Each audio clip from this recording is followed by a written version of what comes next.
Welcome back, ladies and gentlemen. This is our final installment of Storytime with Mama Wads. I'm your hostess, Mama Wads. This is our final installment of the Serendipity series with Stephen Cosgrove. Our final book we will be reading is Nitter Pitter. You will notice that there is, ironically enough, a black-looking raven on the front. I actually did love this book when I was a kid, before I even discovered Edgar Allan Poe, so it has nothing to do with the fact that there was a raven on it that I liked it, because I didn't even know Edgar Allan Poe was a thing when I liked this book as a kid.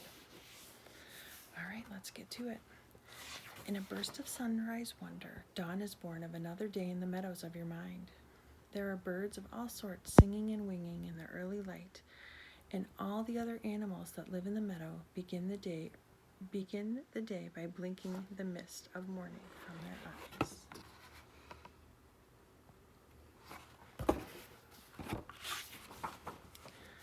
The early hush of dawn was broken by the rush of a herd of horses as they raced into the meadow to graze and frolic the day away. There were paints, roans, blacks, and bays, horses of every color. The young ones kicked and bucked while the older horses quietly munched the green, lush grass of the meadow. Look at all the beautiful horses. The horses stayed close together as the day wore on. All of the horses, that is, except the one beautiful stallion called Nitter Pitter. Pitter never played with the other horses because he knew they wouldn't play with him, because he was so pretty. He was content to stand on the bluff that overlooked the meadow and watch the antics of the herd below. You can see his shiny coat and his beautiful hair. Very gorgeous animal. Silly horses, he nickered. All they do the whole day is play and eat, play and eat. I'd never do that silliness. I'm too beautiful to play with that herd of horses. With that, he wandered farther up the bluff to a special place where the sun hit him just so. Then, if he looked very carefully, he could see his magnificent shadow cast upon the ground. He's very full of himself.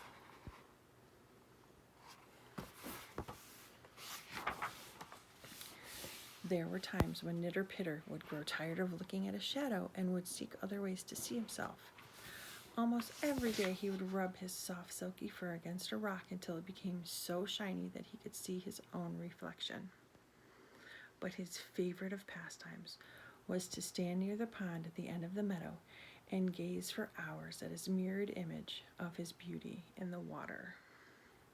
Occasionally, the other horses of the herd would stray close to Pitter, but they would ignore him because he was so stuck up, and he would just put his nose in the air as if they weren't even there. It's kind of like very narcissistic. One warm summer day, as Pitter was as usual gazing at himself in the water, a friskier than usual colt forgot to look where he was going, and quite by accident bumped into the beautiful Nitter Pitter, knocking him into the pond. He looked so silly sitting there with a lily pad draped over one ear. The other horses just whinnied and stomped their feet in laughter. He looks absolutely ridiculous.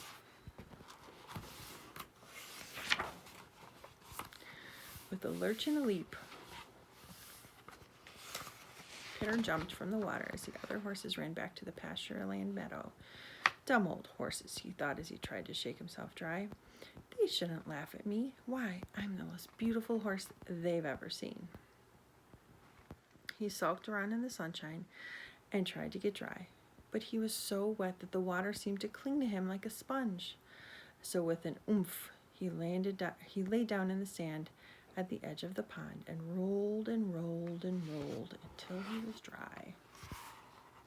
Kind of like a dog would do. Maybe a cat too, I don't know. I don't know about cats. That's much better, he said as he trotted around for a moment or two. Then he decided he would have one more look at himself in the pond before he went back to the bluff that overlooked the meadow. As he bent down over the water, he was shocked to see a scraggly, mud-soaked pony where the magnificent horse used to be. He couldn't believe his eyes, so he looked again, and sure enough, Nitter Pitter had been transformed with a dash of mud here and there into the run-of-a-mill horse with a lily pad hanging from one ear. "What am I going to do?" he cried. "My favorite thing in all the world was to look at me, and now there's nothing to see because I don't want to look at me." With that, he hid sadly beneath a tree and sighed some more. I don't know, are you feeling sad for Nitter Pitter? Because I'm really not. Okay, here we go. Pitter would have been beneath that tree to this very day if it had not been for a large black raven who landed on a branch right above his head. "Hi, horse," said the raven as he settled his wings about him. "What you doing?" "What does it look like I'm doing?" said Pitter with a pout. "I'm hiding because I used to be the most beautiful horse, and now I'm just as ugly as can be." "Well," croaked the raven, "it seemed to me that you looked just as normal as can be." "Humph," muttered Pitter. "A lie you know. I used to be so magnificent that the other horses wouldn't even play with me, and now that I'm ugly, I have nothing to do but hide beneath this tree." There you go.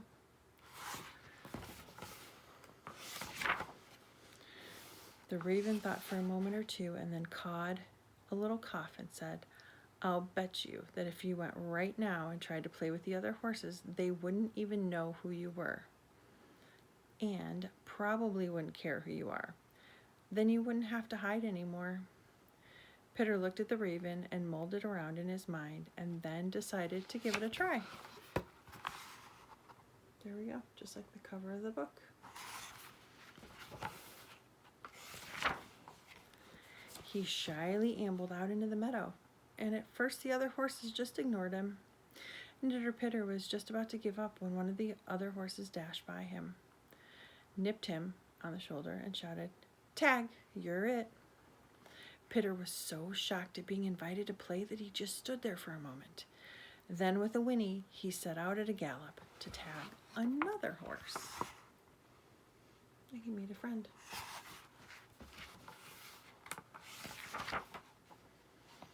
That day was the funnest that Pitter had spent in his entire life. He learned how to play hide and seek and buck and run and so many other games that were just plain fun. Sometimes, just for the pure joy of it, Nitter Pitter would kick at a butterfly or reach for the sun. He became beautiful again. Without even realizing it, he transformed. Even after the rains had washed the mud away, making him beautiful again, and amidst all the fun and frolic, Nitter Pitter forgot that he was prettier than all the other horses, and remembered most importantly that he was just a horse.